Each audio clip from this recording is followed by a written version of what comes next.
Now, the next instruction is about the law and adultery. That's verse 27 and 28. All right. You have heard that it was said, you shall not commit adultery, but I say to you, anyone who looks at a woman with lust has already committed adultery in his heart. So, adultery obviously refers to sexual relation between a married or engaged person and a man other than her husband. The offense is against the husband. The perpetrator has committed an offense against the husband. And just as anger is the root of murder, he says lust is the root of adultery. That the seed of it is first in one's heart. And if that can be addressed, then action will not take place.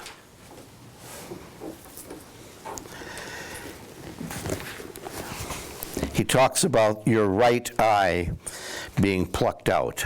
If your eye causes you to sin, tear it out and throw it away. It is better to lose one than to have your whole body go into hell. And if your right hand causes you to sin, cut it off. The right has to do with the more active, and it was judged that from the right side, most people act from the right side. The right side hand is the hand often used. And the feeling was the right eye was the more active of the two eyes. So the penalty would be to take away the most active parts of a person's ability to do. Then verse 31 takes up the question of marriage. It was also said, whoever divorces his wife, let him give her a certificate of divorce. But I say to you that anyone who divorces his wife, except on grounds of unchastity, causes her to commit adultery, and whoever marries a divorced woman commits adultery. Now, as I mentioned to you last week, divorce was rampant in the time of Jesus. The law was there, the law of Israel, which prohibited divorce, but there were so many exceptions that were accepted by the scribes and Pharisees that allowed a person almost on will to write a writ of divorce. In Deuteronomy it says, with regard to divorce, he writes her a writ of divorce, he places it in her hand, he sends her out of the house, and she departs from the house. So the divorce proceeding is initiated by the husband. Now in Mark's gospel, we read, some Pharisees came to test Jesus and said, is it lawful for a man to divorce his wife? And he said, what did Moses command you? And they said, Moses allowed a man to write a certificate of dismissal and divorce her. But Jesus said, it is because of the hardness of your heart that he wrote this commandment for you. But from the beginning, God made them male and female, and for this reason, a man shall leave his father and mother and be joined to the wife, and the two shall become one flesh, so they are no longer two, but one flesh. Now here, therefore, what God has joined together, no one may separate. Okay. Then Mark says, then once they got in the house, the disciples asked him again about this matter. And Jesus said, whoever divorces his wife and marries another commits adultery against her. And if she divorces her husband and marries another, she commits adultery. What happened outside is different from what happened inside. What happened outside is probably Jesus' words. What happened inside probably isn't. It's the words of the Matthean church. Remember, it is only the man who can initiate divorce. That's the Israelite law. But here, we're saying that any man who wishes to divorce against his wife and marries another commits adultery, and if she divorces her husband and marries another, she commits adultery.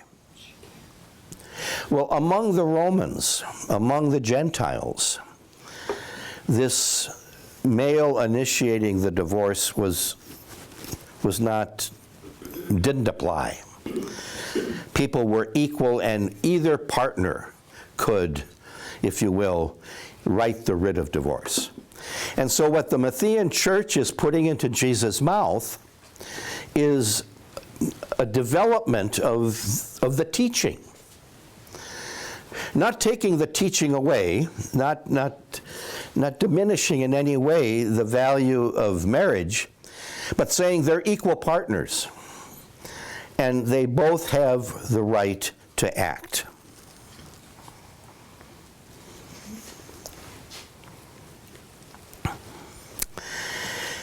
In Matthew 19, when Jesus had finished saying these things, he left Galilee. He went to the region of Judea around the Jordan. Large crowds followed him, and he cured them there. And some Pharisees came to him, and to test him they said, "Is it lawful for a man to divorce his wife for any cause whatever?"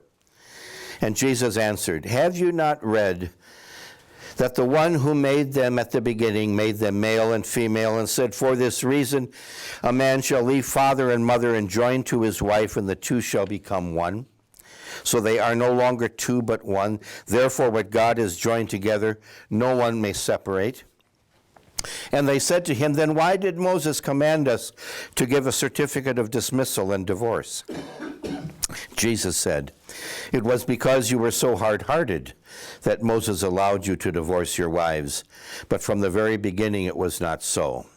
And so I say to you, whoever divorces his wife except for uncleanness and marries another commits adultery." Well, for 2,000 years, the church has argued about what this uncleanness means. Some interpretations have said adultery is what it means, that if adultery is committed, then that allows divorce to take place. The word that is used for uncleanness is the Greek word is porneia. And there's one other place in the New Testament where the word is used, and that is in Paul's writing of 1 Corinthians. And Paul writes, "It is actually reported that there is a sexual immorality among you, and of a kind that is not found even among the pagans. For you have a man who is living with his father's wife. And you are arrogant. Should you not rather have moved and mourned, so that he who has done this would have been removed from among you? For though absent in the body, I am present in spirit, and as if present, I have already pronounced judgment in the name of the Lord on the man who has done such a thing.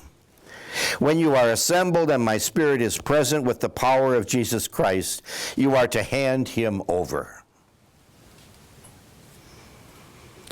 Now, porneia is the word that describes this action. Now, what's this about? Well, one possibility is about the father having entered into a second or third marriage, and the woman he married was significantly younger than he, and the father dies, and the father's son, by the first marriage, marries his mother-in-law, or his stepmother. So there's no blood connection there. There's no blood connection. And that may well have happened among the Romans, among the Gentiles.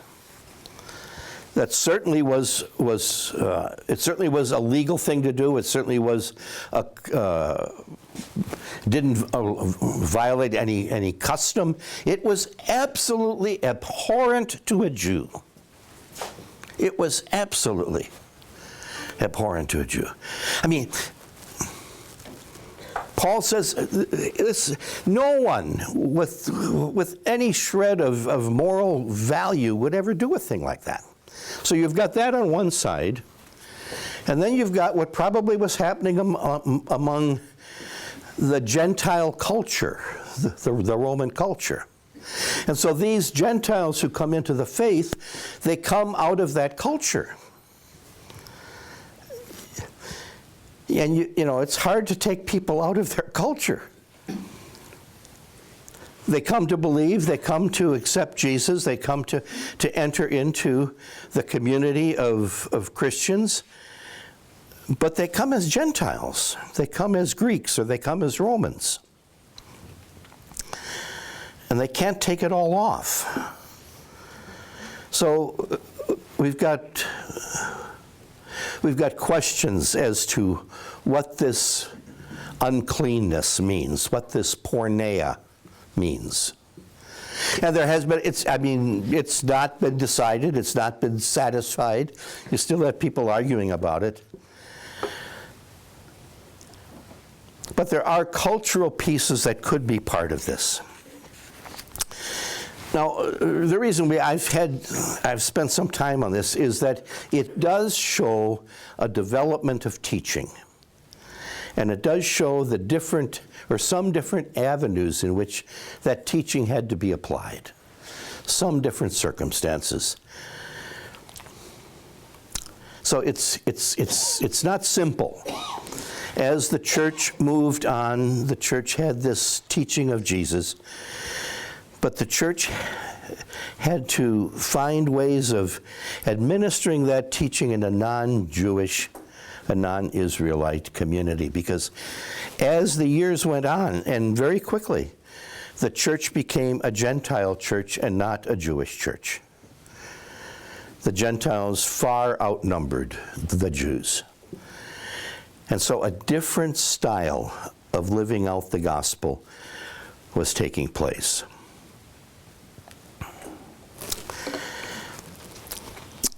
Okay, the next verse, 33 of the 5th chapter, is about oaths. You shall not swear falsely, meaning you shall not swear by my name, for the name of God is the person of God. You shall not take my name in vain. So you shall not swear in his name when you're lying. Do not, and so, that's what you've heard of old. You shall not swear falsely. Jesus says, do not swear at all. Guard against false swearing by not swearing at all.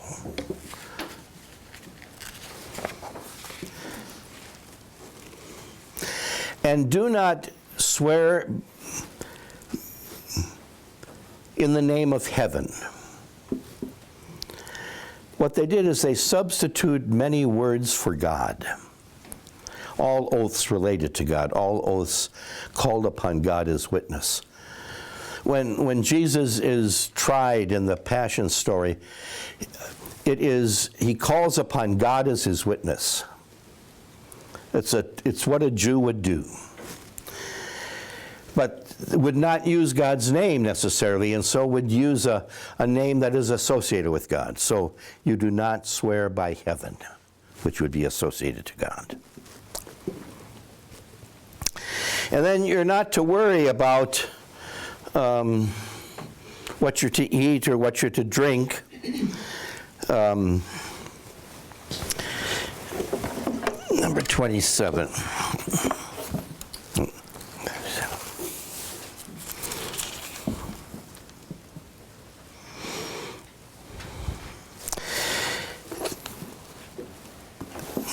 You are not to swear by one's head. You're not to swear by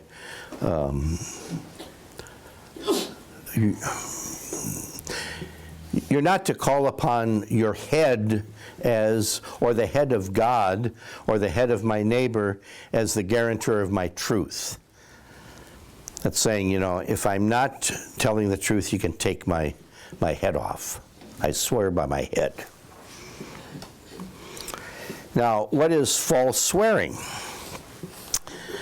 Well, the use of hair dyeing was widely practiced among antiquity and among the Israelites. And underneath the quality and the color of the dye was the original shade. And so by swearing by one's head, one is already swearing falsely.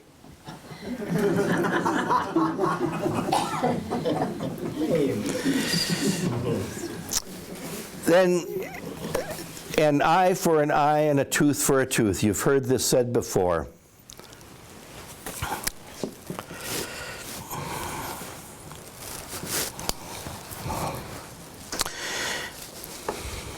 But I say to you, do not resist the evildoer.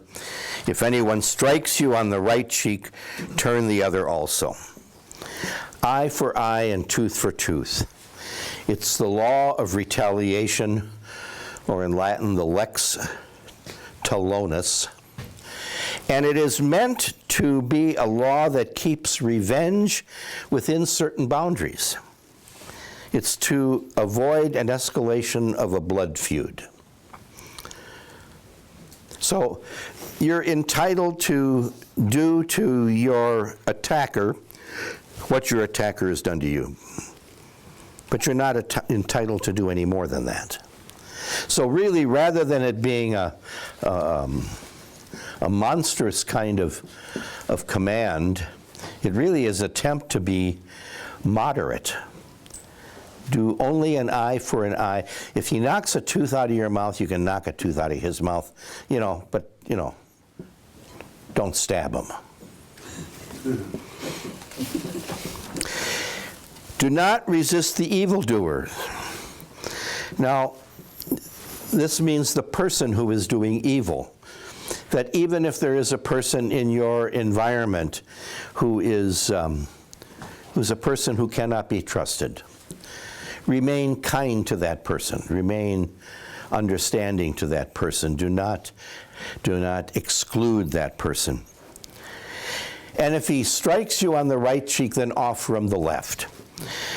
Now, the specification indicates the blow comes from the back of the assailant's hand. So if I'm going to strike you on the right cheek, I've got to do it this way. I can't do it that way. Mm-hmm. So the right cheek is slapped by the back of the hand. And that's the sign of the insult. It constitutes an insult rather than a violent act. Now, remember, in the trial of Jesus, Jesus is slapped on the right cheek because he gives an answer that is unacceptable to the high priest.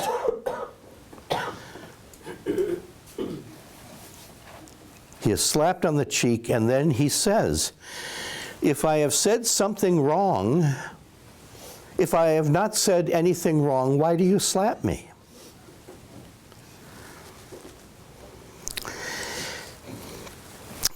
Then we're told if you're forced to go 1 mile, go 2 miles.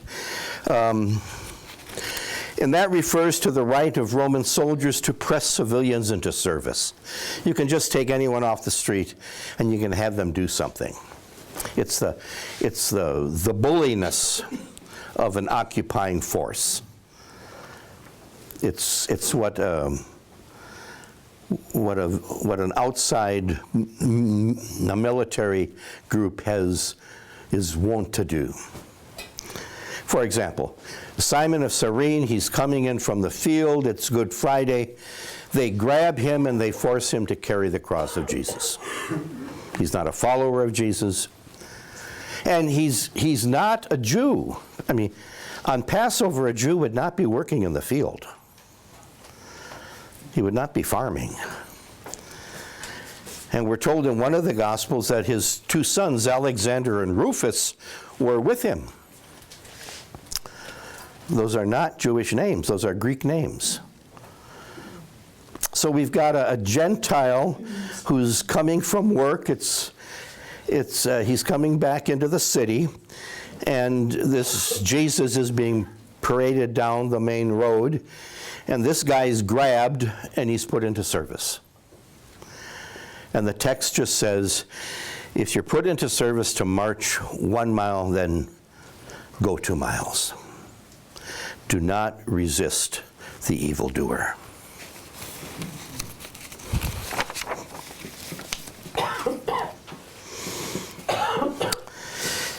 Then we're told in the 43rd verse, you have heard that it was said, you shall love your neighbor and hate your enemy.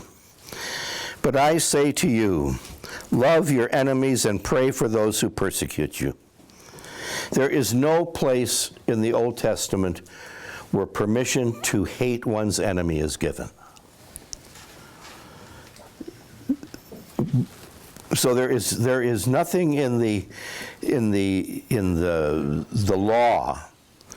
There may be something in the custom and the tradition, and that's where this comes. You have heard that it was said, love your neighbor and hate your enemy. But do not do that so that you may be children of your Father in heaven. For he makes his sun to rise on the evil and on the good. He sends his rain on the righteous and the unrighteous. For if you love those who love you, what reward do you have? Not even tax collectors do this. Tax collectors, tax gatherers is a word that determines a class of normally despised people. You know, it doesn't mean that they necessarily sit in a booth and take taxes. They're just despised people, and they're lumped all together, and they're called tax collectors. Whatever their occupation is. So the butcher that cheats you, the butcher that puts his thumb on the scale all the time, the butcher that defrauds you, he's called a tax collector. And when the word heathen is used, it means Gentile, it means non-Jew. It is not a derogatory term, but it is not a great term either. I mean, the Gentiles were outside. Now we come to the great instruction. The first one is almsgiving.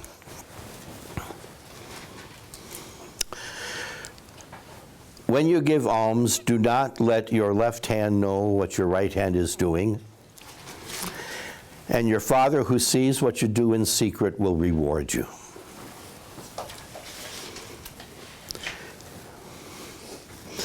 In the Old Testament it says, one who does alms in secret is greater than Moses the teacher. The word for almsgiving is also the word that is used for mercy. So it's not only providing a physical resource to somebody. It's not giving them money or giving them, something else. It can also be mercy, so that the spontaneous gift of mercy is considered, or the spontaneous gift of alms is considered one of the marks of the just person. It is the just person who gives alms. And that's not just Old Testament stuff. That's not just Jewish stuff. That's not just Christian stuff. It's one of the three pillars upon which Muslim faith is built upon. That during the season of Ramadan, one of the things that the Muslim must do is give alms. And give generously. Give, according to one's ability, a significant amount, and to give it to charity.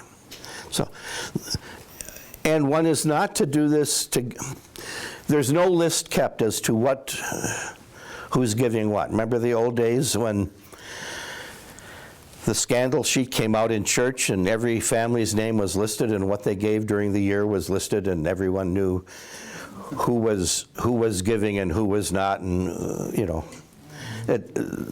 that's not there. The giving is to be anonymous, but it is to be giving, and it is to be significant giving for the Muslim. So it is considered a mark of the just person. And the image of trumpeting, blowing the trumpet before you, that's a metaphor. It means beware of the person who blows his own horn.